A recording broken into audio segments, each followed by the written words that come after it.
Hey there, everybody. Welcome back to Hail Yes, a Detroit Free Press podcast about University of Michigan athletics. I'm Tony Garcia, Michigan football and basketball writer for The Free. Joining you again after a little bit of a hiatus, a month long or so. Life happens, it's a busy time. We have Reiner, who is not with us, Reiner Saban, our usual Big Ten insider. As you may have noticed, as all of our loyal Free listeners and content consumers, he's helping out with the Lions. The Lions clearly, as many of us around here hope, on a Super Bowl chase. So Reiner is lending all of his expertise and insights and his various skill sets to the good folks in Allen Park and Detroit. But fear not, we still have our producer and editor, Andrew Burkle, here to break down what will largely be a Michigan Hoops podcast. Did I forget anything, Andrew? Well, decent amount of stuff happened over that time off here, but not as far as Michigan sports. Unless you're talking about the summer, it's a slow time. Basketball schedule winds down a bit, non-conference games, and obviously you had the bowl game, which we'll get to at the end of the show as well. A little bit of talk about the Michigan Alabama game, and then what's gone on since, some of the noise around the program and stuff too. So, no, hope everyone had a good holidays. There's like 7 inches of snow here in Lansing, like the fluffiest kind of snow, but my dog loves it. So we'll get through it. Before we know it, it'll be March. It's not as bad here in Ann Arbor. I'd say 2 or 3 inches. My better half was wishing it had come overnight. Then she might have gotten the day off, but no dice. It's just while she's at work, so now she'll have to drive home in it. But that's okay. The worst of both worlds. Yep. She will survive. As well, I think everybody for our month-long hiatus. But once again, Reiner was on Lions. I was in Tampa for the bowl game, LA for hoops. We had the holidays, but the point is we are back. And this is a Hoops Forward podcast, our first deep dive into basketball. We looked a few weeks back, kind of early in the season when Michigan was like, oh, hey, they're looking pretty good. This might be something, right? But football was still going on. And so there was not enough of time to really get into it. That's what today is about. And Michigan basketball is red hot, as you likely know. Let's go over it. 5 wins in a row. Number 8 on Bart Torvik. Number 10, Ken Pom. Number 11 in the net. This is as of January 14th when we are recording. They're number 19 in the coaches poll and number 20 in the AP poll, which Dusty May, I thought, had a funny line. He said, the computers really like us and we're still kind of winning over the people, which is honestly, if there's one of the two sides you want to be on, that's the side, right? When the computers with absolutely no bias think that you have a good team, and it's the people who are trying to get their mind wrapped around, like, weren't you 8-24 last year? And isn't this a lot of new guys? And I don't know about this. That it might take just human nature. It might take a little longer to buy in. But that's where Michigan's at right now. And it's in a really good spot. Yeah, it kind of reminds you like the old BCS days, and makes me think sometimes, like, I wish college football had like a Bartovic and a Ken Pom, because that would make life a lot easier. But there's just not enough sample size. That's why basketball is great. You have offensive rating, defensive rating, efficiency, and Michigan is grading out excellent on almost all of those. The eye test does still matter to a certain degree, because you have Michigan's tendency to let the wheel slip out of the hand a little bit a couple of times here. Late loss to Oklahoma, late loss to Arkansas. I think those gut punch losses kind of stick in the cranium a little bit more for the AP voters. But you and I have talked before. The AP vote, the college or the coaches poll vote, please, at home, football, basketball, hockey, don't take those as like the word of God. Most of the people are like Tony, no offense, going to games on Saturdays for football. You're watching the games of Michigan.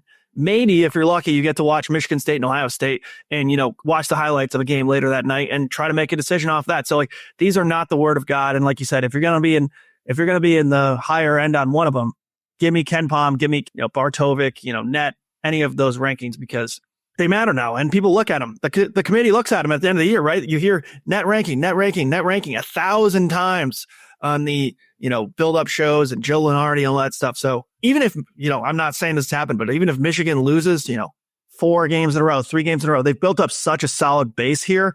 They were in really good shape here, because it's not going to all be sunshine and rainbows for the rest of the way here.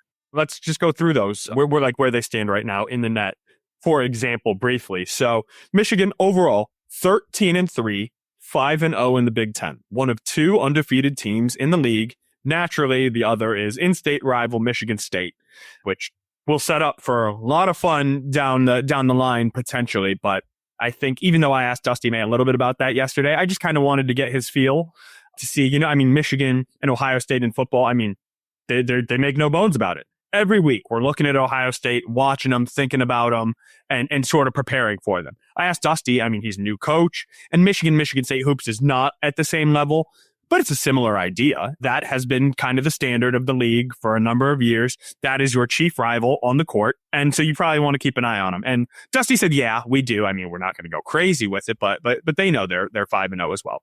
But in any event, Dusty said, we're worried about what we got going on here. And in the net rankings, as we were saying, like Michigan, pretty good, quite good. They are 7-0 against quad 3, quad 4 teams. That's the bottom. That's exactly what you should do. You should be undefeated, probably, in those bottom two numbers. Now, quad 2, 4-1, very solid. The quad 2 is kind of fringy NCAA teams. And if you're beating teams that are bubbly 80% of the time, you're in really good shape. And then quad 1, they're 2-2 against, which are sort of the top tier of teams, whether that be an elite team that you're playing at home or a really decent team that you're playing neutral or on the road. So who was the quad 2 loss then? Was that Wake Forest? The quad 2 loss was Wake Forest. The quad 2 loss was Wake Forest, and Oklahoma, Arkansas are the two quad 1 losses. And very quickly, Andrew, those 3 losses combined 5 points, and all neutral sites. All Power 4 teams. None of those, as you can tell by the quadrant, represent a bad loss. Now, they could have lost a couple other games. Was it Wisconsin, right? They kind of nearly choked and pulled away. So they it's not like they've been Iowa as well. They've been horrible. Yeah, in Iowa and they had the huge run when they're in LA there. So where they just were killing it, and then all of a sudden, boom, they're losing. So I think that they're not 0 for 4 or 0 for 3 in those close games, right? They've pulled out some close games too. So, not time to panic, but that would be the knock for this team up to this point. One of few is just like, hey, they got to really drill it down towards the final few minutes. We'll get to that more in a bit, but lot to like. And it's a fun team to watch too, right? Like if you're a Michigan basketball fan, this is a blast. It's a fun team to watch, unique, different style. It's good times to be a Michigan basketball fan. Extremely. It was that 4-game stretch in December. Wisconsin, Iowa, Arkansas, Oklahoma. That was 3-point win, 2-point win, 2-point loss, 1-point loss, right? So all good teams, all within one possession, 4 in a row. But since then, I'm not going to look at Purdue, Fort Wayne, and Western Kentucky, but 11 points over USC at USC. 19-point win over UCLA at UCLA, and then just kind of dog walking a Washington team that really has no business on the court with them by 16 at home. So if you're looking for a trend, those close games are not really close. It's not their fault and think about it. The fact that Michigan is saying, hey, if we're beating these teams by 10, it's not our fault, right? That USC can't hang with us, that we're better than UCLA is right now. That was not where people thought this team was going to be, right? At the beginning of the year. So we need to kind of reframe, and they deserve credit for exceeding all expectations. And what we want to do primarily with this episode is talk about what we have sort of identified as 3 of those main reasons why Michigan is 13-3 and 5-0. A lot of people thought they'd maybe be 10-6 right now and 3-2 in the Big Ten. Solid team. I thought they were going to make the tournament. I thought this was going to be a tournament team, but maybe finish like 6th or 7th in the Big Ten, right? Like just a solid team. They can get you when they're right, but you're not always going to win all these games. They're still learning. That was the expectation. And the chief reason that this has gone so well, of course, is Dusty May. It's the coaching, it's the roster construction, it's the belief that goes back to Ward Manuel and John Beilein and these guys who came together to bring him in.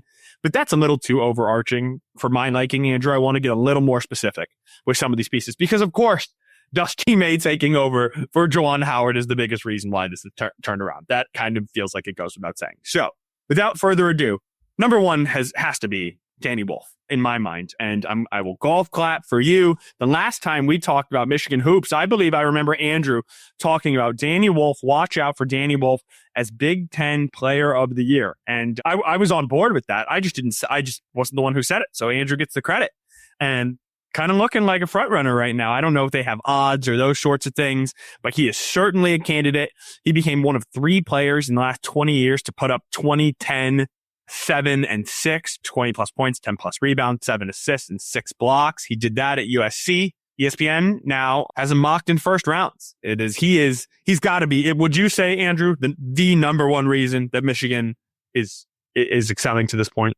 100%. And because, at least sort of, like you said, rolling out Dusty and the change in scheme and the camaraderie, and you got to give credit to guys like Will Cheddar, who like kind of has instilled this like, hey, we really care about Michigan, because you can become mercenaries in today's day and age. But ruling out that big picture stuff, I mean, what a basketball player Danny Wolf is. And like full disclosure, I had never seen him play before this year when he came to Michigan. I saw his highlights when he committed to Michigan, and it's like, okay, 7-footer moves pretty well.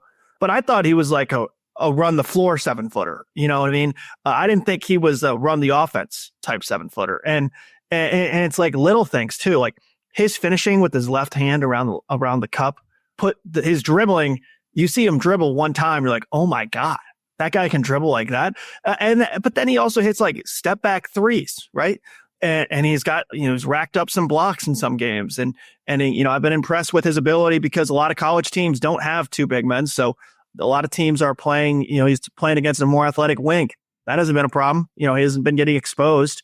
At some point, you have to wonder if that's where teams will attack, try to get him in some pick and rolls and really beat him off with some guards. But man, I mean, this guy, you have to live with the turnovers. I love that Dusty said that, because the wrong coach would totally try to button him down. Be like, no turnovers. We're breaking this turnover issue.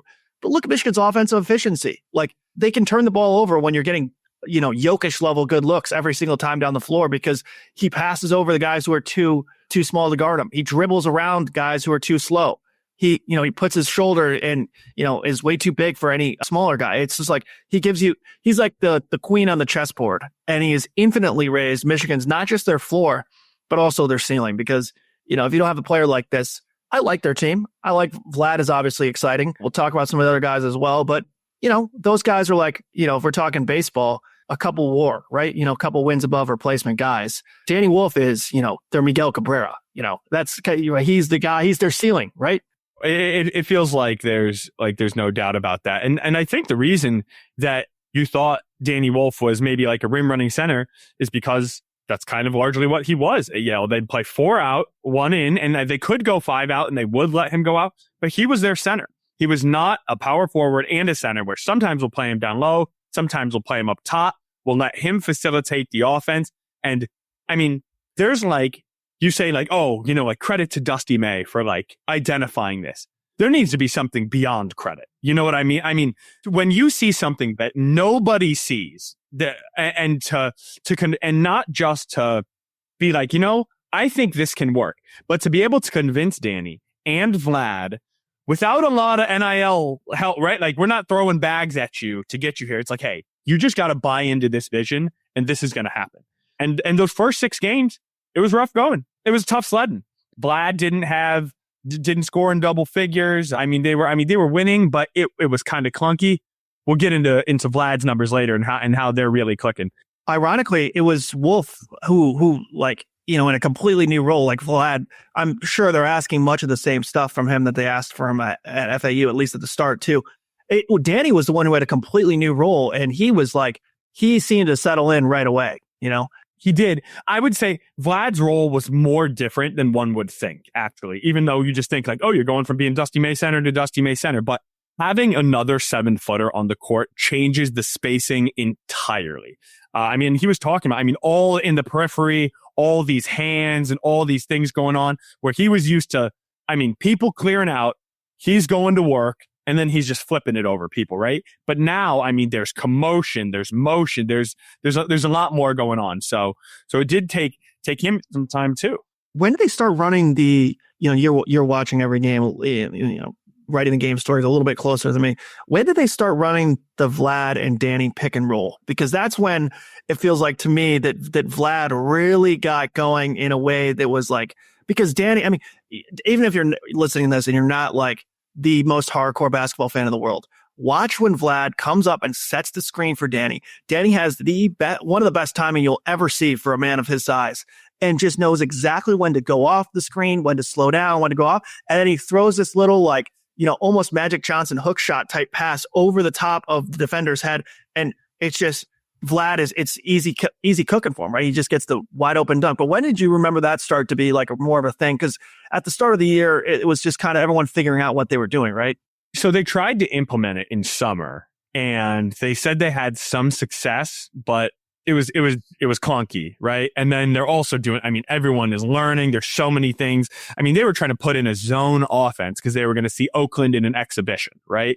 So there's just so many things. But Dusty used to say, he said, hey, this was what we wanted to do. We tried to put it in the summer.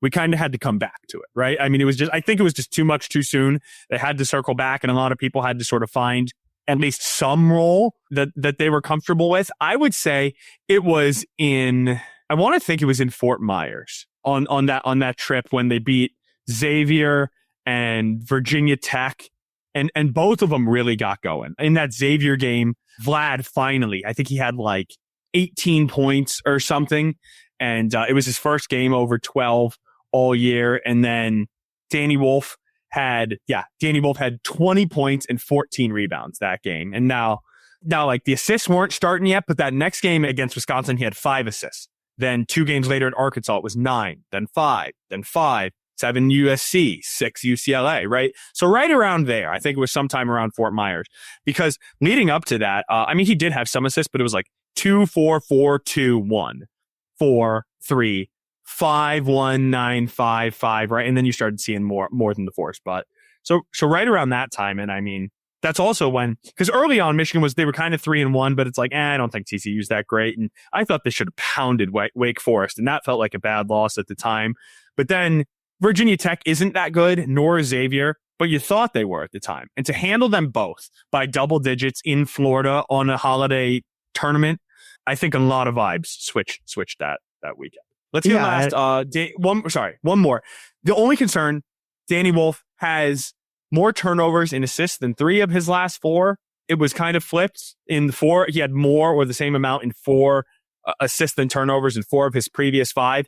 You're right. You can live with the turnovers, but I mean, you really want that to be at least even, if not a positive assist to turnover ratio. So last Danny Wolf thought, then we'll move on. Here's my counter to that.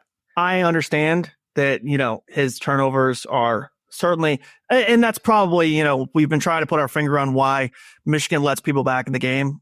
Sometimes turnovers are probably at least one of the reasons, right? You're not scoring. Oh, no doubt. They are, live ball, pick sixes, as, the other coach in the state likes to call them sometimes. Those turnovers that turn for touchdowns right away. So certainly that's a factor. But, I remember listening to Jay Billis. I think it was the Arkansas game. It was either Arkansas or Oklahoma. I'm pretty sure it was Arkansas. He was talking about how, and it was true, Danny Wolf was finding guys, and like he had 9 assists that game, and he could have had 15, right? And it's not even this, it's the passes that the looks he's getting the offense. And sometimes it's a hockey assist. He drops it to Wolf or to Golden, and Golden, kicks it to somebody else, or he throws it to the right guy on the perimeter, who then kicks it for a wide open corner 3, or they swing it back down to Vlad. His hockey assist, the way he gets the ball moving in the offense, you can't just look at assist to turnover ratio, because that's not telling the full story of what this guy is providing for you as an offensive player. I agree. But it's just that Arkansas game, 9 assists, 3 turnovers, right? And I mean, UCLA, 7 turn. It's not, he can turn the ball over 3 times, 4 times. Yes. Like, that's fine. It's when the assists are 3 against Washington or 1 against Western Kentucky. Now, Western Kentucky, they were up by 50. That doesn't matter. But it's just 2 games in a row, more turnovers than assists. That's not what you want. And they will lose games if that continues to happen. And what are teams going to do? They're going to be like, this guy is unbelievable. He can beat us in all these different ways. How can we reverse that and use what he's not good at against him?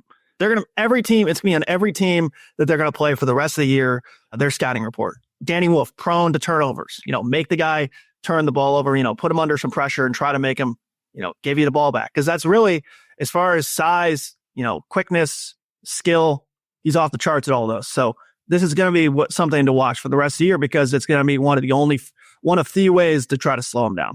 I agree. And part of his growth has helped development number 2, which I'm going to flip these. I would now say is Vlad Golden finding his role. That's also taken Michigan from what looked decent at the beginning of the year to, okay, now this is looking like a team that's, not just firmly in the NCAA tournament, but looking at banners, looking at seeding.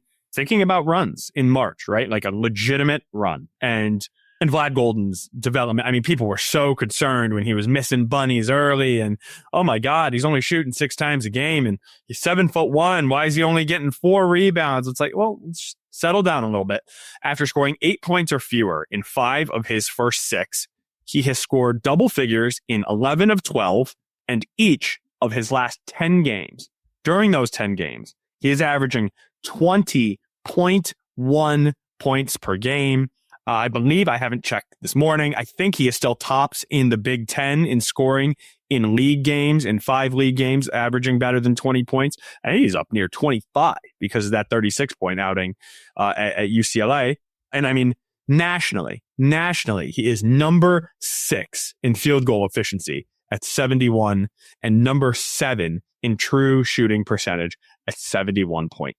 I mean, just incredible efficiency. And he's taking tougher shots now too, right?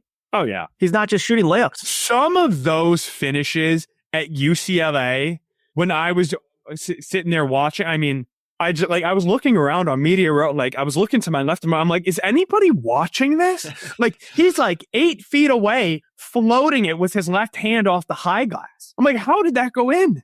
It was, I mean, It was really a remarkable performance and just his efficiency. I mean, he was 4 of 12 against Washington, which was really weird.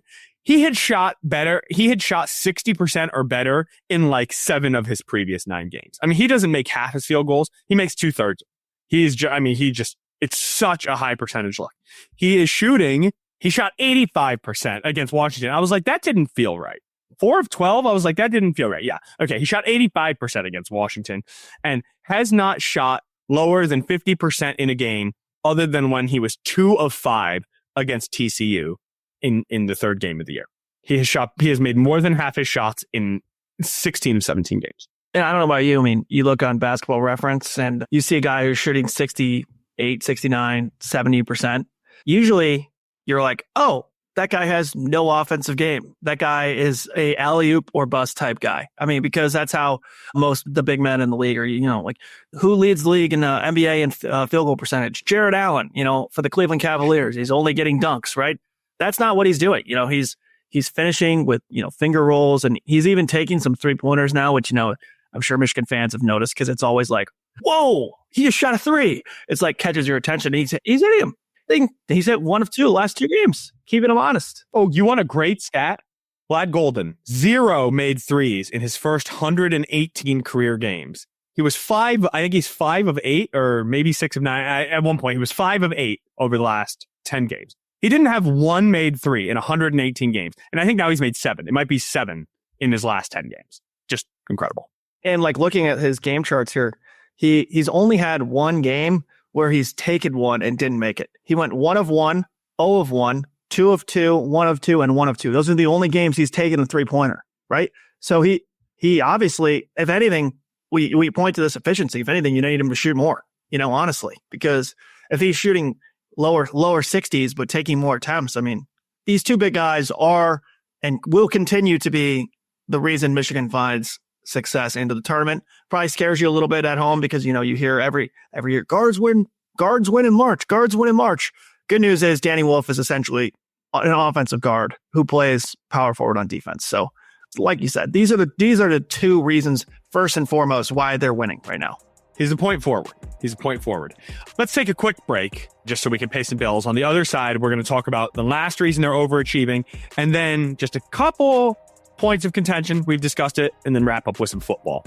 We'll keep it tight. Don't go anywhere. This is Hell Yes.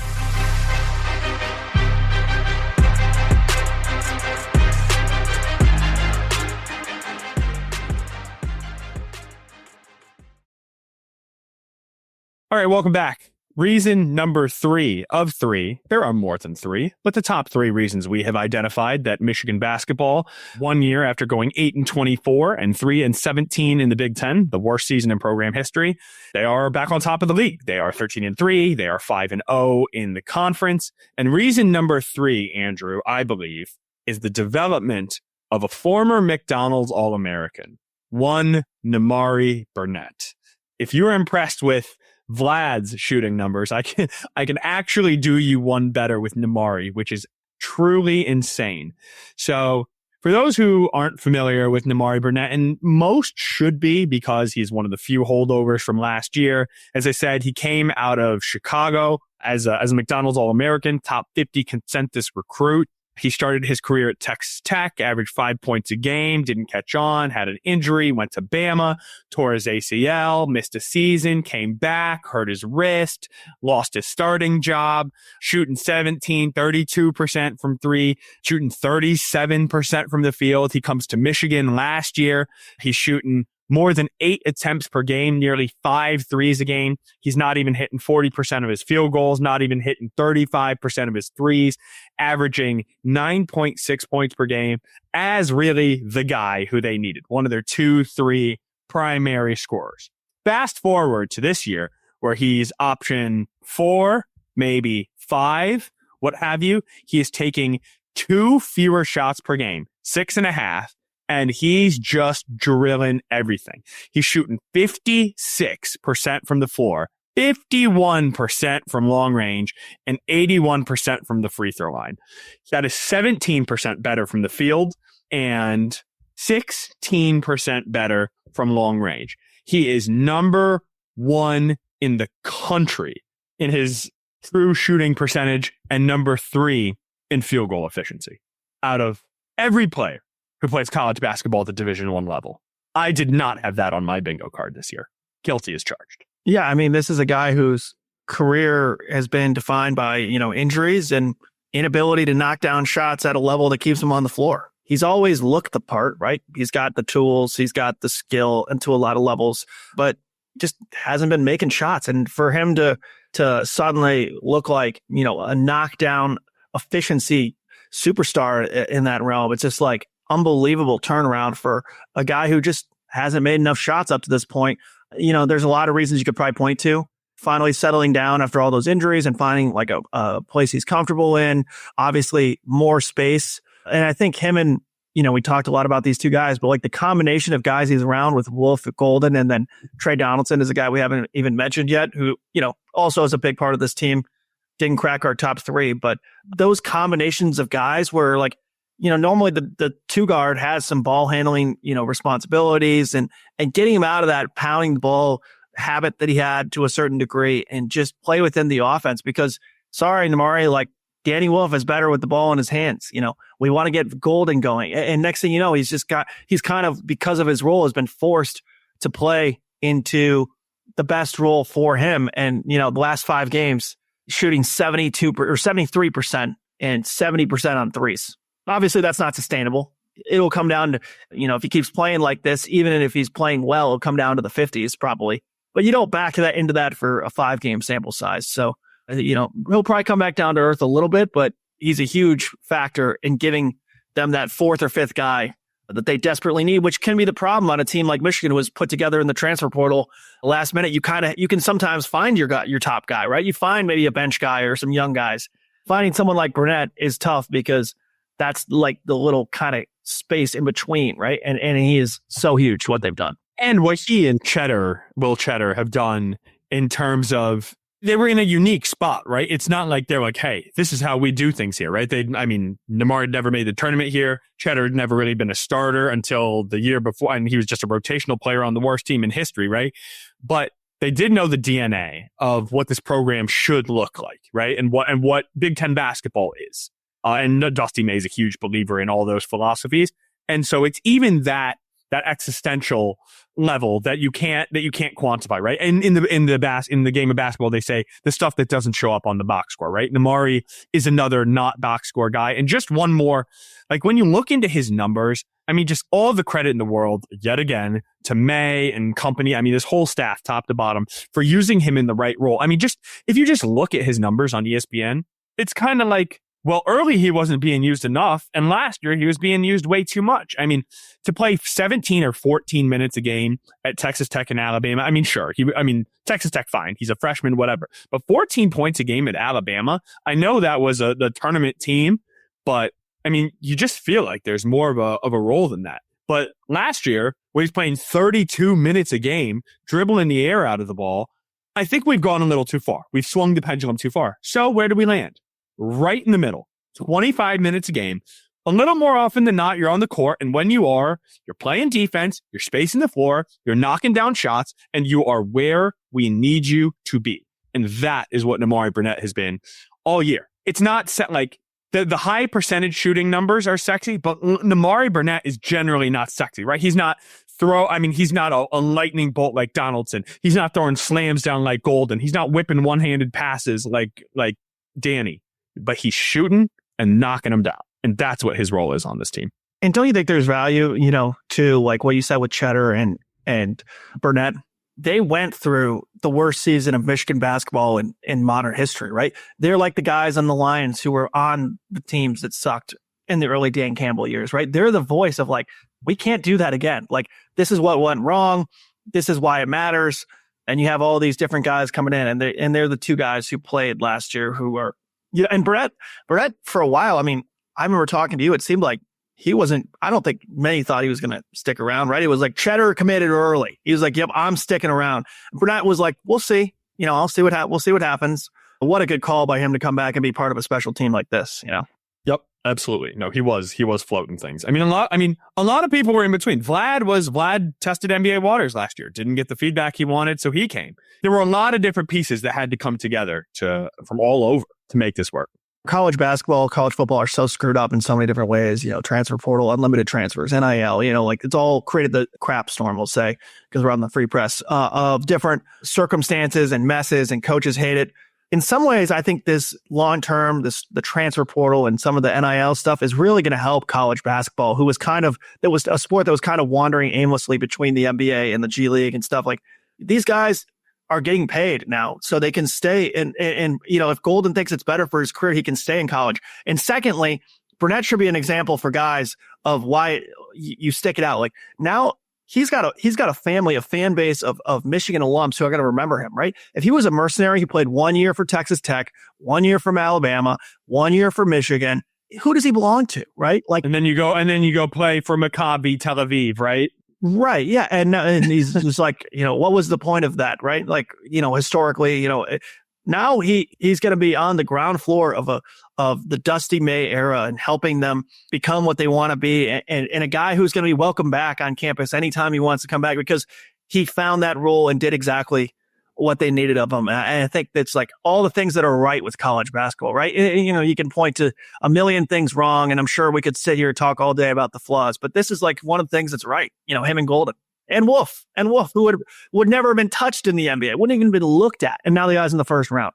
I don't know if you read my feature story, Freep.com, on Nimari Burnett following the Washington game, but that was literally Dusty May's quote verbatim. He said he is all that's right about college basketball. He's a testament to sticking it out, right? To showing what can happen when you stay the course. And of course, this is a Michigan basketball podcast, but this actually could be a good transition into the last little bit of hoops that we want to talk about. There's another program in this state that makes its mark and has become a staple of the national landscape because of exactly that mentality, right? Because of development, because of sticking it out, because of guys who return and buy into the program. Obviously, we're talking about Michigan State. And the only reason we're bringing this up now is because if you look at the standings, both these teams 5-0 in the Big Ten. And Dusty May was talking on Monday. He said, hey, Big Ten is better when both these squads are good. He's like, now, as far as we're concerned, we don't care that they're good. Like, they can be or they can't be. We just want us to be good. But as a Big Ten fan, as a college basketball fan, we've all seen the top 10 matchups between Michigan and Michigan State. They're electric. And then we all saw last year when MSU was fighting for tournament berth, like to keep their streak alive. And Michigan was dead in the water and just trying to upset their rival. It's entirely different when it is the former versus the latter. And Dusty was saying that, and they're kind of doing some things in similar ways, I would say, this year. Running, rebound, right? Passing, defending, even though Michigan is more offensive focused for sure.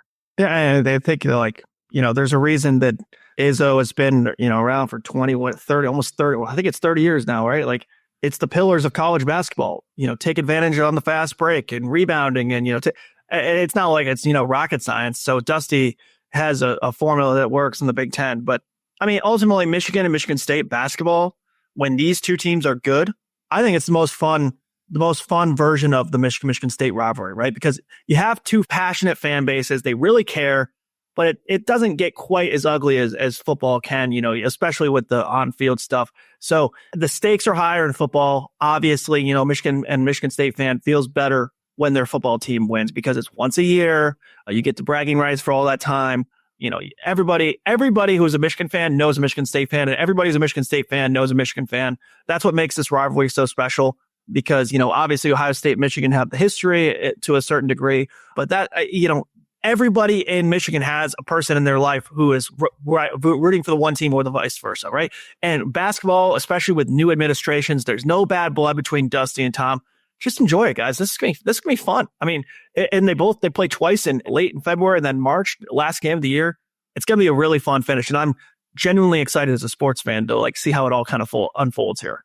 Oh, absolutely. And I mean, and I think the coaches, it kind of lost a little bit of its luster when it was Izzo, Juwan. But going back to the Beeline days, I think John Beeline and Izzo doing his part as well, but them setting the tone of the tenor of this rivalry, right? Because you always hear in football, when you hear Michigan and Ohio State talk about each other, it's because they respect each other, right? It's because there's just so much respect for one another's program. But there's none of that in football with Michigan and Michigan State. In hoops, there was when Beeline and Izzo, were just smashing each other. And one of these teams was going to a Final Four or a Elite Eight or a title game darn near every year, right? Certainly every other year, one of them was. And now it feels like at the snap of a finger, Dusty May has gotten it back to that level. Now, time will tell. You need to see. And as we want to finish our basketball thoughts here, mainly we're just concerned about Michigan. But both teams, as you start doing the schedule math, right? Like when will the games matter? Which do you have to have? Both have sort of soft landings and ramp ups into the Big Ten. But then once February hits, it becomes a gauntlet. I see you put a very handy list here of Big Ten wins in KenPom. You want to run through just sort of where those are? Yeah, I wanted to jot that down because, first of all, Michigan and Michigan State, the same is true. And, be glad, right? It's more fun for the free press. It's more fun for you. It's more fun for Michigan State fans. They both started relatively easy in terms of schedule, right? And that could be credited to the new 18 team. You saw it in college football, right? Like Indiana skates through without only playing Ohio State, and they take care of business, and they're in the college football playoff because there's so many teams now. We're going to see a little bit of that in basketball, right? Washington is not a great program right now. So Michigan's Big Ten wins by KenPom is Wisconsin. They were 22. Iowa was 38. USC 68. UCLA 35. UCLA was favored to win the Big Ten at the start of the year. So you still get credit for that win. Washington, got spanked by both Michigan and Michigan State. So that's 5 games. Wisconsin's probably the best win at home. And then upcoming is Minnesota, who's 104, and Northwestern, who Michigan State just handled pretty easily, who is 55. So it's going to get tougher, and Michigan plays Purdue after that. So it gets tougher, but it does have to be taken with a slight grain of salt to, undefeated aspect. These teams aren't going to go unscathed through the conference. They're probably going to each have at least 4 or 5 losses, maybe more, because things are going to get tough. They can spiral pretty quickly. You lose 2 or 3 in a row, but right now it's set up really well for both these teams to give themselves some cushion too, right? Michigan is favored by double digits against Minnesota and Northwestern. So barring something unforeseen, they will be 7-0 in the league, undefeated more than a third of the way through the conference, right? Say you split the final 13, which you won't. Say you go 7-6, just better than 500. You're 14-6. That is always fringy. That's certainly a top 4 seed and a bye, right? And that's what cost Michigan, right? 2 years ago. Obviously nobody's thinking about that 22-23 season. But what I recall is the amount of close losses that Michigan just could not find a way to grab in the non-con that came back to just bite them in the butt. So they lost by 2 to Virginia, by 4 to Kentucky, by 4 to North Carolina, by 2 to Central Michigan. Then they lost to Arizona State, right? And boom, there's your non-con. That's everything that you had to try and build any wins. And then you're losing by single digits to MSU, single digits to Iowa, single digits to Maryland, single digits to Purdue, 1 point to Indiana, 5 points to Wisconsin, 4 points to Illinois, 2 to Indiana, and then finally Rutgers beat them by 12. But it's just insane, the amount of close losses. And they just missed the tournament. They were a bubble team, even though I didn't think they should have been, going into those last couple weeks. So in exactly the opposite way, Michigan has done so much of its work already. Now, you want to be peaking, you want to be beating good teams, you want to be playing well going into March, certainly, and you want to be developing. But from where everything has been in recent years, it is just night and day, the difference. I mean, this is what it feels like when you're playing for seeding, right? 2 seed, 3 seed, 4 seed. You're watching other teams. You're looking at Ken Palm and Bart Torvik and every analytic under the sun.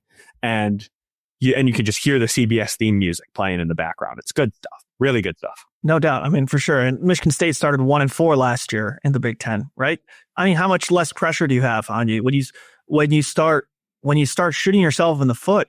Those games really it's like a snowball rolling down a hill, right? Oh God, we got to win this one. We got to win this one. And Michigan State this year have set themselves up well. Everyone could have a easy schedule, and you could not take advantage of it, right? So these teams are, like you said, it's so much more fun when they're good. And you're looking at the standings, and Michigan State fans feel like they have to watch Michigan play Minnesota, right? Like normally that doesn't really matter last year, Michigan playing Minnesota, but I bet you Spartans fans, diehards, will be watching Michigan play Minnesota. And when the Spartans play Penn State, Michigan fans will be watching to see, hey, can they get upset by the Nittany Lions, right? That's what's fun about college basketball regular season. And just to remind you how far things have come, Michigan played Minnesota once last year. It was at home. They lost by 2. Minnesota is now 0-6 in the Big Ten. Michigan is 5-0. And I would be floored if Michigan lost this game. Now, Minnesota is actually a little better than the 0-6 record might think. I mean, they were just leading at Maryland on the road in the second half. They were like up 1 against Purdue at the half. They went to double OT against Ohio State. So they could have won 2. Really not the third win, really not Purdue, who ended up pulling away. But they could be better than they are. So time will tell for Michigan hoops. We will put a bow on the episode with this. As we talk football, it had been a while, right? And I was going to they beat Michigan, obviously. They beat Ohio State. They beat Alabama in the ReliaQuest Bowl. We had talked Ohio State. We hadn't talked Alabama. And really the kudos were going to go to the defensive effort, right? For what Michigan did against Alabama. I mean, forcing all those turnovers in the rain, the monsoon, you get up 16-0 early, you just kind of hold. It was, another stellar defensive effort led by Wink Martindale. Well, breaking news as of Tuesday as morning turns to afternoon. The Falcons are interviewing Michigan defensive coordinator and longtime NFL coach Wink Martindale for their vacant defensive coordinator position. Sources tell NFL on CBS. That was per Jonathan Jones. That just dropped a couple minutes ago. So that changes a little bit of the tenor of what we were going to talk about. You just dropped Michigan this on football. me. I haven't even seen this yet. I know. I saw your face. Live reaction. Yeah. So you don't know what that means. I don't know. I haven't spoken to Wink yet, so I don't know how much he's entertaining that or not. But I don't know, Andrew. You give your thoughts, then I'll give mine, and then we can kind of just put a bow on it because this is developing 2 minutes ago. Yeah, obviously it changes some of the tenor around Michigan football and the stability, right? New offensive coordinator, new defensive coordinator. But at the same time, Wink had a fantastic finish, but it's not like he was Bill Belichick last year, right? There was some fans who were pretty upset with some of his early season game plans, and Michigan has shown how many in a row has Michigan since Don Brown? How many defensive coordinators in a row have they nailed? Right, Mike McDonald, Jesse Minter, and then Wink. So does the next coordinator have to start with an M also? It's not like I'm ripping out my hair if I'm a Michigan fan. Like, how are we going to replace Wink? But I'd like to keep him. That's kind of where I'm at. Oh, definitely. You just did all the hard. You saw that the groundwork was being laid in February, March, and April, all through the offseason. And finally, they were sort of seeing the fruits of that labor by the time the calendar turned to November. It was that second half Indiana. I don't know what clicked, but second half Indiana, second half Oregon, I should say. They shut Oregon down. They went into Indiana, really limited Indiana that was scoring like 45 points a game. They scored 20 on a couple busted plays. And then they did nothing in the second half and barely won. Indiana did. Then obviously Northwestern 6 points, Ohio State 13 points, Alabama 13 points. So it was apparent that whatever it was, whatever was missing, clicked, it worked, they figured it out, and they hit the ground running. Now, you'd like to believe that that's kind of, they're not going to start at that highest level, but you're going to start, instead of starting down here, you're starting sort of right in this middle here, right? Just with some know-how under your belt and some familiarity with the scheme and the system and the terminology and all of those things, and new guys wearing green dots and Jayshawn Barham coming in. Now there's going to be another turn with all these defensive linemen leaving and Will Johnson leaving, and we're still waiting on a decision from Rod Moore.